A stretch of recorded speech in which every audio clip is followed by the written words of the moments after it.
Hello, welcome to Jesuit Missions podcast. Today we are journeying with one of our team members. Welcome aboard, Lucy, and thanks for being here. Lucy Gillingham is our International Programs Officer and has been working at Jesuit Missions for more than 2.5 years.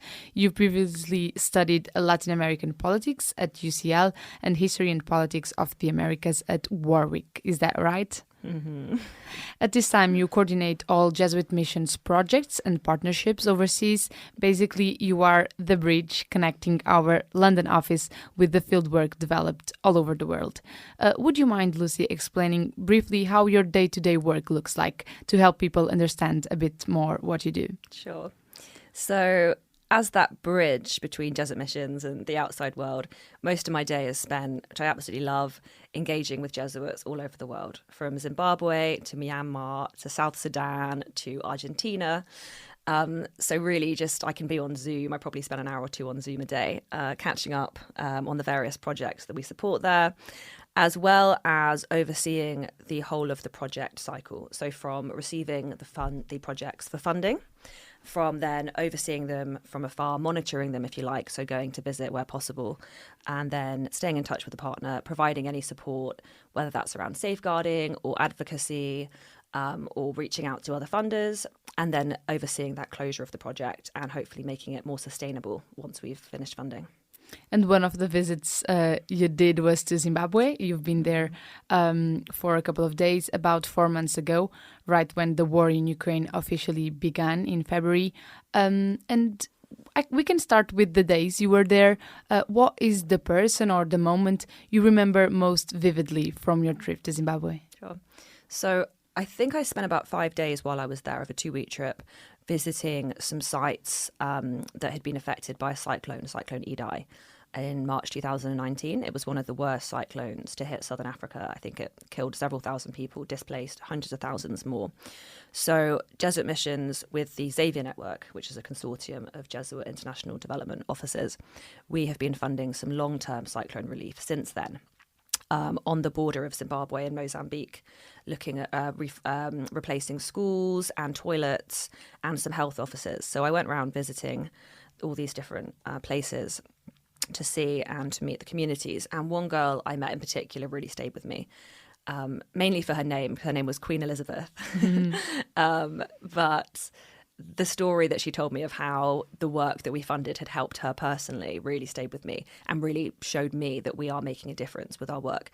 So as part of the work, I mentioned that we funded some toilets, and that included some girl-friendly toilets, which didn't exist before. So that included a shower and a wash basin and a cupboard where they could store sanitary pads and towels. And she told me that before these were built, her and her friends, when it was their periods, they would have to either take those days off school, or travel home, walk home for hours each day to get cleaned up and then return. Again, missing that great amount of learning. She said now they don't have to do that because they have the facilities, which I think is something that we take for granted.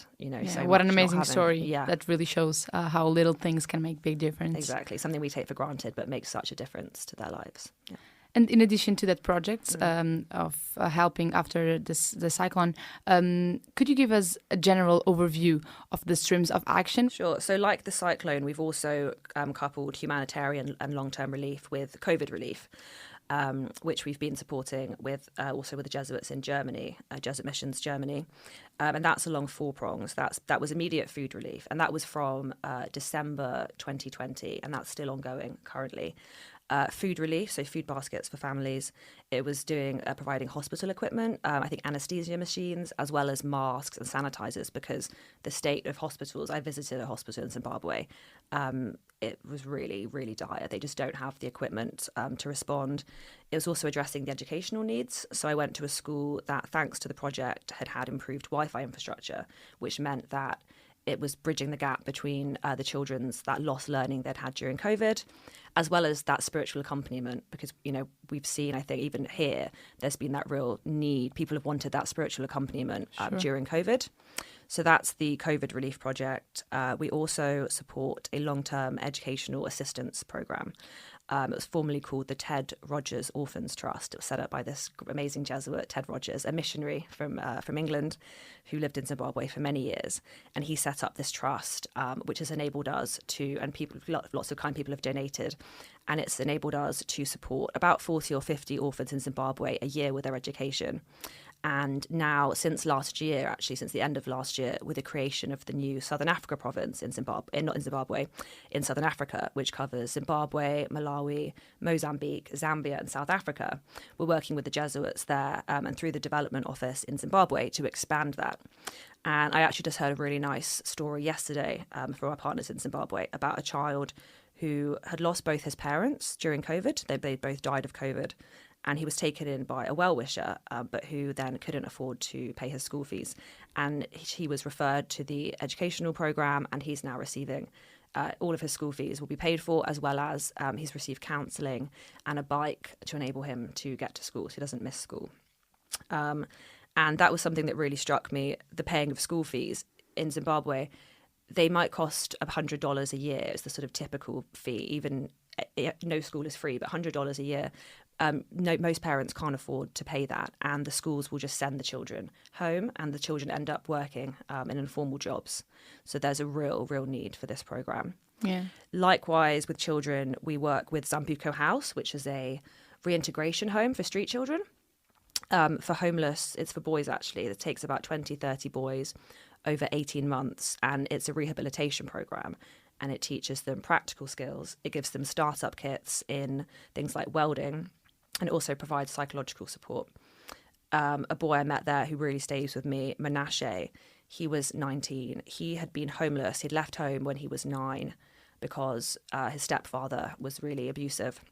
Left home with his friend, had lived on the streets from 9 to 15, taken into a government boarding house, but by the time he was 18, he was kicked out. Zambuco House took him in.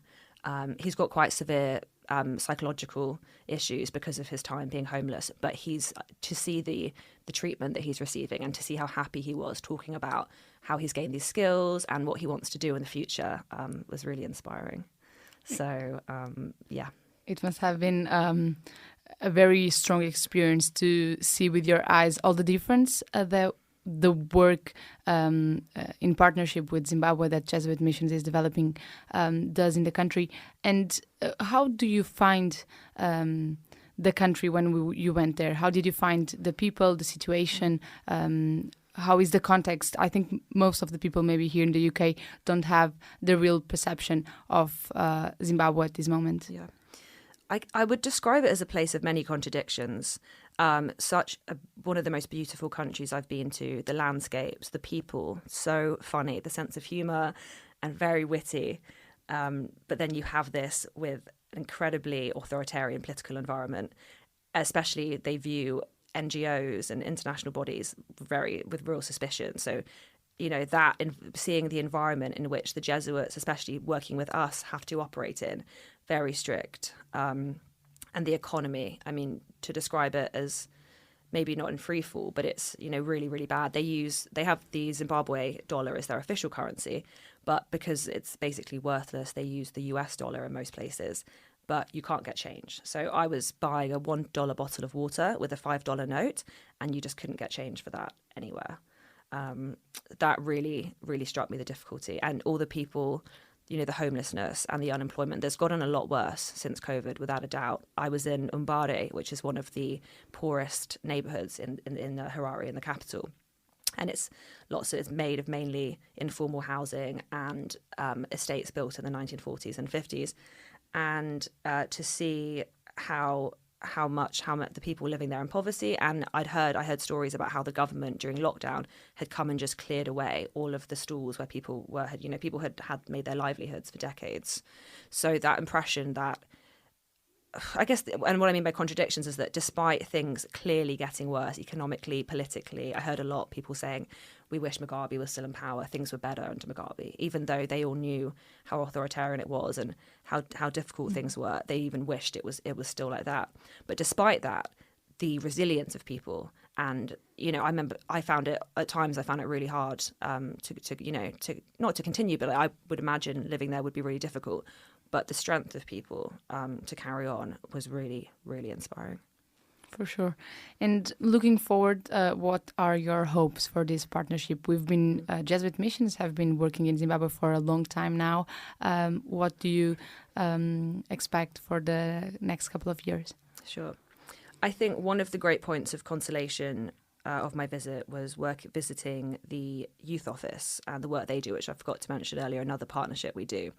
And we help coordinate the youth activities, which is everything from business and entrepreneurial skills to environmental clubs. And I think seeing the work that this new generation of Jesuits in Zimbabwe are doing to accompany the youth, it was so vibrant, so dynamic. The Ignatian youth leaders, I spent a day at a workshop with them, and I think that is where the future is, literally the youth are the future. But that, and as well as the environmental work that I could see, some of these environmental clubs, there was a Team Up to Clean Up Mbare. And they do initiatives, organised initiatives in Mbare. I mentioned that neighbourhood because it really is badly polluted. And, Zimbabwe is one of the countries already facing the severe effects of climate change, as we know from Cyclone Idai several years ago. So I think that is where the work is going to be with the youth and with the environment. And I know probably for you is quite obvious now why we need to keep working there. But for the people listening now that are considering donating, maybe, how would you explain why our work is needed in like a short sentence? Our work is needed because it's addressing real tangible needs, the cyclone, rebuilding the schools, the COVID relief, feeding people, hospital equipment, the educational program, paying for school fees so children can go to school, the reintegration home so, children have skills so they're not plunged back into homelessness, the youth office accompanying youth. I mean, these are all very needed work in Zimbabwe. I would say go see it for yourself. Yeah. But, and I mean, it is and many things that country. we here take for granted. Without a doubt. Yeah, sure. Yeah. Lucy, unfortunately, we are running out of time, but it was great to get to know more about you, your work, and our partners in Zimbabwe.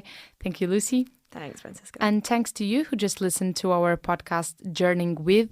If you want to stay up to date, please follow us on Twitter, Facebook, and Instagram. And if you want to support our work, the work we do in places like Zimbabwe, please consider donating through our website, jesuitmissions.org.uk.